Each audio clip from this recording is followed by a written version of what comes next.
Elle s'appelle Linda, un prénom d'emprunt pour protéger son intimité, mais son histoire, elle, est criante de vérité. C'est l'histoire d'une jeune femme camerounaise déchirée qui lutte pour ne pas sombrer dans l'oubli. Depuis juillet 2024, elle n'a plus aucune nouvelle de son mari, cet homme qu'elle a vu partir, les yeux pleins d'espoir pour un voyage qui devait changer leur destin. Attiré par la promesse d'une vie meilleure en Europe, il s'est embarqué pour la Russie, rêvant de franchir les portes de la Pologne. Mais dans l'ombre de ce rêve, un piège insidieux s'est refermé sur lui. Faute d'argent, il a été contraint de signer un contrat militaire. Après une formation expéditive, il a été envoyé au front dans l'est de l'Ukraine à son corps défendant.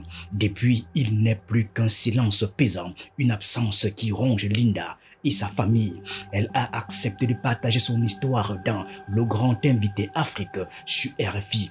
Écoutez ce cri de détresse. Derrière chaque mot se cache une douleur qui réclame justice. Linda, bonjour. Pourquoi votre mari a-t-il décidé de partir pour la Russie? Quelles étaient ses intentions? Déjà, il ne partait pas en Russie. Bon, il partait en Pologne. Mais le service d'immigration par lequel il avait fait la procédure lui ont dit qu'il va d'abord s'arrêter en Russie.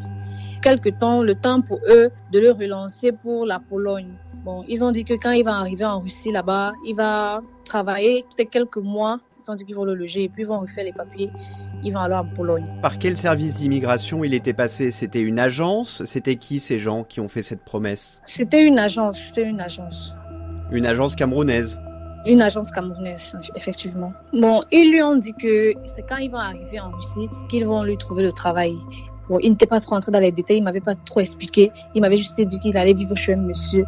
Le temps pour eux de lui trouver du travail là-bas en Russie. On lui a demandé d'avoir une somme d'argent, 1 million. Qu'il lui faut 1 million, ils vont convertir ça en robes. C'est lui qui devait amener 1 million? Oui, c'est lui qui devait amener 1 million pour qu'il puisse s'en sortir les premiers temps là-bas en Russie avec. Bon, vu qu'il n'avait pas les 1 million et il avait déjà payé le billet d'avion, ils lui ont proposé l'armée. La veille, ils lui disent qu'ils l'ont donné du bon côté. En fait, ils lui ont donné les avantages de l'armée. Ils n'ont rien dit comme inconvénient, rien de mauvais de là-bas. Quand il m'appelle, il me fait donc part de la situation. Il me dit qu'on lui a proposé l'armée et qu'on va lui payer plus de 2 millions quand on convertit en France CFA, c'est ce qu'il m'a dit. Et que c'est juste une formation, il n'y a rien de danger, ils ne doivent pas avoir peur. Le 5 juin, il doit quitter Douala et le 4 juin, alors qu'il n'a pas le million qu'on lui demande pour son arrivée, on lui dit, tu viens quand même et si tu n'as pas les moyens, c'est pas grave, tu peux aller faire une formation militaire pendant quelques mois. C'est ça qu'on lui a dit? C'est ça, en fait, c'est ça. Donc il a accepté? Oui. Et à aucun moment on lui a dit qu'il irait combattre? On lui a jamais dit ça. On lui a dit quoi exactement? On lui a dit qu'il ira dans un camp militaire pour une formation. C'est ce qu'il m'a dit. Ils n'ont pas parlé de mission, rien de tout ça, on lui a pas parlé de ça. Il avait pas l'air inquiet?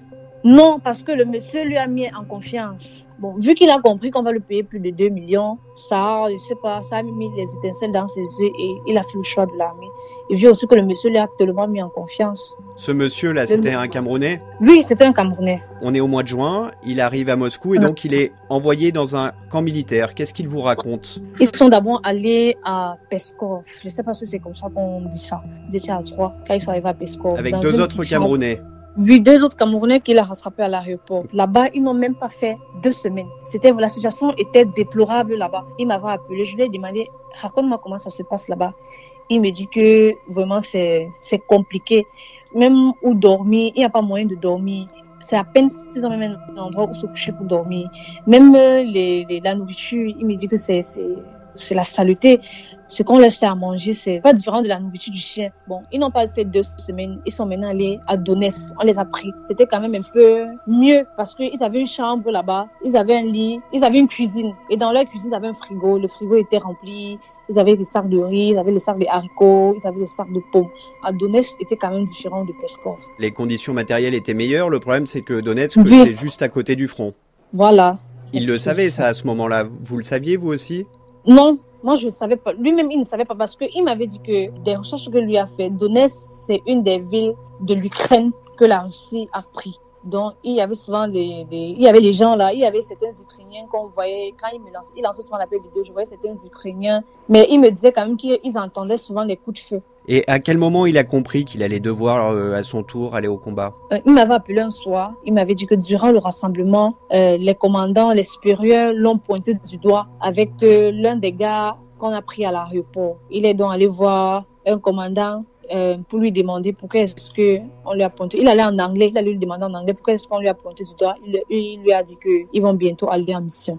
Il avait fait 2 semaines de formation, en tout et pour tout, et on l'envoyait déjà. On l'envoyait déjà. Et dans vos échanges, qu'est-ce que vous vous êtes dit à ce moment-là? Bon, moi j'avais tellement peur parce que moi je lui ai dit que ça c'est déjà de l'arnaque. Ce qui est en train de se passer là, ça c'est du faux. Ce qu'il me disait c'était de prier parce qu'il me connaît comme une femme pieuse. Prier beaucoup pour lui, que rien de mal ne puisse lui arriver là-bas et que parmi les survivants, qu'il soit parmi. Donc le 26 juillet à 17h, il apprend qu'il part en mission. Vers 20h30, vous discutez. Il vous dit de prier pour lui. Oui. Qu'il partait en mission pour 7 à 10 jours. 7 à 10 jours, oui. Et c'est votre dernier contact? C'est notre dernière conversation jusqu'à ce jour. Tout cela, il l'a fait pour venir en aide à sa famille, à votre famille.